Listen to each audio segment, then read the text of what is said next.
Subhanallah,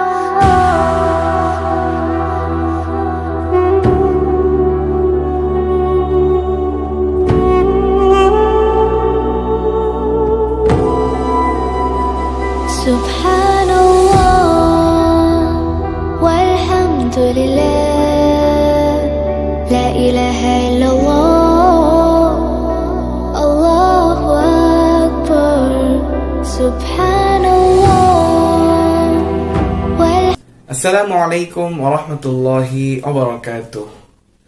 Dear students, how are you? I think all of you are very fine at your home by the grace of Almighty Allah. My dear students, this is Hasan Yahya, lecturer, Department of Islamic Studies, Milestone College, Uttara, Dhaka. Welcome to all in Islam and Moral Education class, my dear students, and I would like to request all of you to recite the Shirk before starting our class. Allahumma salli ala Sayyidina Muhammad al-Nabiyyi al-Ummiyyi wa alihi wa sallim. My dear students, today we will discuss on chapter 4, lesson 20 and 21. That means Fitna and Fasad. Fitna and Fasad, lesson 20 and lesson 21, indolence. Lesson 20, Fitna and Fasad, lesson 21, indolence, my dear students. And last class we discussed on Gibat, that means backbiting, and jealousy, my dear students. And this topic is very important. Everybody give your attention and everybody open your book. Page number 181, Fitna and Fasad. Fitna and Fasad. You can see in your screen, my dear students, introduction. Both Fitna and Fasad are Arabic words. Both Fitna and Fasad are Arabic words. Which words, my dear students? Arabic words. Have you understood? Okay, everybody underline. Fitna and Fasad are Arabic words. Fitna means heresy, indiscipline, etc. There are a lot of other words available in your textbook. You can check, my dear students. In the Islamic parlance, Fitna and Fasad means unleashing unrest and cause disaster. And you know, there are some problem when you stay anywhere. You stay in your classroom, in your stay in your home. You can stay anywhere. But when after a good place or after establishing any good things, when you get any bad things or actually not satisfied or actually not in standard, that is fitna and that is fasad. I can say you some example. You can say, you can check in your book: terrorism, hijacking, highway, brigands and disappearance, murder, kidnapping, abduction, militancy, etc. are the example of fitna and fasad, my dear students. And these totally very bad, my dear students, fitna and fasad. Okay, my dear students, now we are going to discuss adverse effects. Adverse effects of fitna and fasad. Adverse effects of fitna and fasad. There are three subpoints. Social life becomes disturbed, threat and panic in society, worse than murder. Number one, social life becomes disturbed. My dear students, you know, Islam is a religion of peace. Islam is a religion of peace. Everybody will know. Islam is a religion of peace. It is a disciplined and decent code of life. It does not have any space for indiscipline and anarchy. Rather, unity, fraternity, amity, generosity, forbearance from the main foundation of Islam. All the rights of the rituals, rules and regulations of Islam are scientific and impressive. And if anything happened against this type of things, then after that the social life become disturbed. Social life become disturbed, my dear students. And the next point is that the threat and panic in society. You know, our personal, social, national and international life should be disciplined as these. It is that Islam hinges but fitna and fasad are obstacles to it. As a consequence of fitna and fasad, disorder and disaster befall all levels of society. Normal lifestyle becomes intolerable. And you know, when anywhere you get fitna and fasad, and that is very problematic matter for society. That is very terrible things and panic for the society, my dear students. The next point is that worse than murder. In fact, fitna and fasad are extremely total offenses. The floodgate of all kinds of injustice and oppression is opened by these. Dishonest persons take advantage of this situation. For this, Allah subhanahu wa ta'ala says in the Holy Quran, Surah Al Ayat 119, 191. Surah Al Ayat 191. You can see in your screen. Allah subhanahu wa ta'ala said, وَالْفِتْنَةُ أَشَدُّ مِنَ الْقَتْلِ وَالْفِتْنَةُ أَشَدُّ مِنَ الْقَتْلِ. Fitna is worse than murder. Surah Al Ayat 191. You can see two pictures in your screen. Left side fitna, right side is murder. That means fitna is worse than murder. We have to avoid all kinds of fitna and fasad. We have to avoid all kinds of fitna and fasad from our society. Okay, my dear students. Now, Islamic regulation concerning fitna fasad. Islamic regulation on fitna fasad. And in your book, there is written Islamic regulation concerning fitna fasad. And I written Islamic regulation on fitna fasad. Fitna fasad are entirely repugnant to the Islamic ideals. These are totally haram. These are forbidden haram. Allah subhanahu wa ta'ala said in the Holy Quran, وَلَا تُفْسِدُوا فِي الْأَرْضِ بَعْدَ إِصْلَاحِهَا وَلَا تُفْسِدُوا فِي الْأَرْضِ بَعْدَ إِصْلَاحِهَا. This ayat has been taken from Surah Al-Araf, ayat 56. Surah Al-Araf, ayat 56. Once peace and order have been stored on earth, you shall not breed inertia.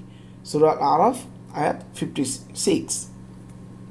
And you can see a picture on the justice. That is the symbol of our Bangladesh law.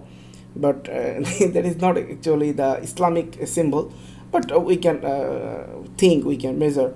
So Islamic regulation, Islamic law on fitna fasad or concerning fitna fasad.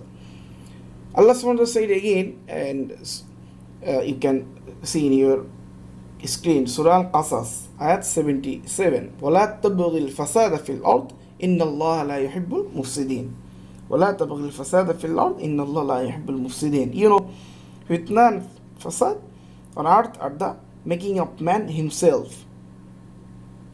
Man breeds different types of fitna and fasad on earth by his unjust and wrong deeds. So Allah subhanahu wa ta'ala said, وَلَا تَبْغِي الْفَسَادَ فِي الْأَرْضِ إِنَّ اللَّهَ لَا يُحِبُّ الْمُفْسِدِينَ. You shall not cause strife on earth. Surely Allah does not like the strife mongers. Surah Al-Qasas, ayat 77. Surah Al-Qasas, ayat 77. So my dear students, we understood this lesson, this very important lesson, my dear students, fitna and fasad. We have to understand, we have to realize the main points from this lesson. So if you have any question, you can ask me in WhatsApp group, or you can write in comments box, my dear students. Okay, the next lesson is 21, lesson 21, indolence.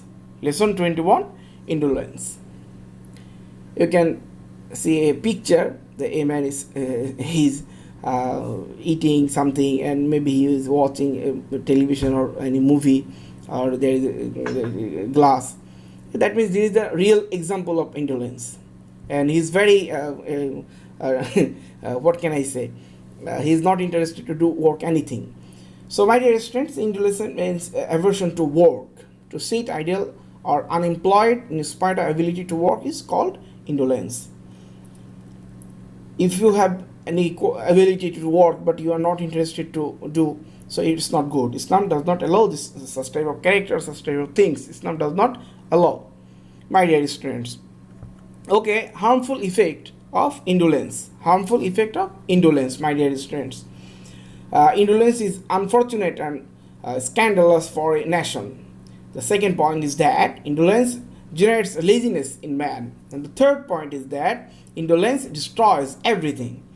Indolence destroys everything. Okay, first point is that indolence is unfortunate and scandalous for a nation. My dear students, to sit idle or remain unemployed in spite of ability to work, I told earlier, man has to do many deeds to become great as well as to earn livelihood. Man's progress and success depend on doing such deed properly and punctually. My dear students, you are attending the Zoom class, you are watching a live class or video class. This is also very good work. And those students, they are not interested to watch the class, they are not interested to attend the Zoom class. That is not good, my dear students. So we have to realize the indolence, the harmful effects of indolence, my dear students. The second point is that indolence generates laziness in man. Okay, thus man becomes inactive. Man's aptitude into ability for work comes to an end. Thus runs an ideal brain is the devil's workshop. Lazy people indulge in various types of dishonest and unethical thoughts and deeds. So my dear students, the last point is that indolence destroys everything. Indolence destroys everything. That means, and as a result of indolence, man's talent, strength, and time are wasted. Nobody loves an indolent, unemployed person. Nobody wants to maintain friendship and relative-like contact with him. Indolence creates on self-respect. That means it's everything. So, my dear students, we have to realize the harmful effect of indolence, my dear students. The next point is that you can see in your screen, importance of giving up indolence. Importance of giving up indolence. Islam is the religion of well-being. Islam encouraged to action. No indolence in Islam. All prophets did hard work.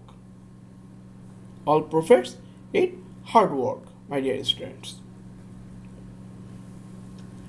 Islam is the religion of well-being. Islam is the religion of well-being. Islam does not support any law or conduct which may cause wrong to man. Indolence is indeed a curse in man's life. Islam provides it no space whatsoever. Man has become encouraged by Islam to action. Allah subhanahu wa ta'ala said in the Holy Quran, Sura Al Ayat 10, فَإِذَا قُضِيَتِ الصَّلَاةُ فَانْتَشِرُوا فِي الْأَرْضِ وَابْتَغُوا مِنْ فَضْلِ اللَّهِ. However, as soon as prayer is over, you spread up on earth and seek Allah's favors. Surah Al Ayat 10, my dear students. Again, our Holy Prophet said about the seeking sustains in the Hadith Sharif, work for earning livelihood to has been announced force obligatory. The Holy Prophet said, طلب كسل الحلال فريضة بعد الفريضة. Seeking sustains in the legitimate way is an additional force, work after the other force. This hadith has been taken from Bayhaqi Sharif, my dear students. No indolence in Islam. Rasulullah has said, no one has ever eaten better food than what has been earned by one's own hands.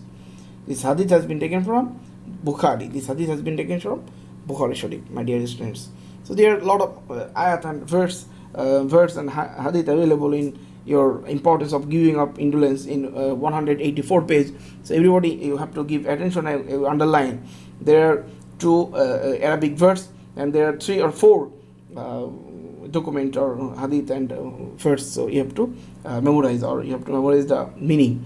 All prophets did hard work. There are a lot of prophets. There is no space for indolence in Islam. Rather, every halal work has been encouraged for earning livelihood. A study of biographies of prophets and messengers, I can say you, Hazrat Dawud alayhi salam was a blacksmith. Hazrat Adam alayhi salam adopted farming. Our beloved Prophet Muhammad sallallahu alaihi wasallam took to trading. They would even give cattle for the sake of livelihood. So no labor is mean. Hazrat Umar said, see to it that none among you sits in despair of earning a livelihood. So my dear students, and that was the importance of giving up indolence. Importance of giving up indolence. We discussed on 2 lessons. Number 1, Fitna and Fasad, and number 2, indolence. So if you have any question, you can ask me here, or you can ask in your subject teacher. This is very important lesson. Today we discussed on introduction of Fitna and Fasad, the meaning of Fitna and Fasad, the terminology of Fitna Fasad, the adverse effects of Fitna Fasad. Social life becomes disturbed, threat and panic in society, worse than murder. Then Allah subhanahu wa ta'ala said about Fitna. There are 2 verses, there are 3 verses in Fitna. Then indolence. What is the meaning of indolence? What is the definition of indolence? Then harmful effects of indolence. and unfortunately is scandalous for a nation. Indolence generates laziness in man. Indolence destroys everything. The importance of giving up indolence. So that's all from my side, my dear students. And I think everybody you understood. And if you don't understand anything, then you can ask me. My dear students, everybody try to give your attention to study. Respect your teacher. Respect your parents. Try to perform salat regularly. Just you got month of Holy Ramadan. Maybe when it was this class, maybe you got already month of Ramadan. So everybody you get my congratulations for this month, and this is one of the great month for the Muslim Ummah. We have to pray for Almighty to Almighty for our nation, for pandemic situation. May Allah protect us from coronavirus. May Allah help us. May Allah bless us all. Thank you very much, my dear students. Everybody follow the teacher's instruction, your subject teacher's instruction, and follow healthcare, what actually our government prescribed us. Thank you so much, my dear students. No more today.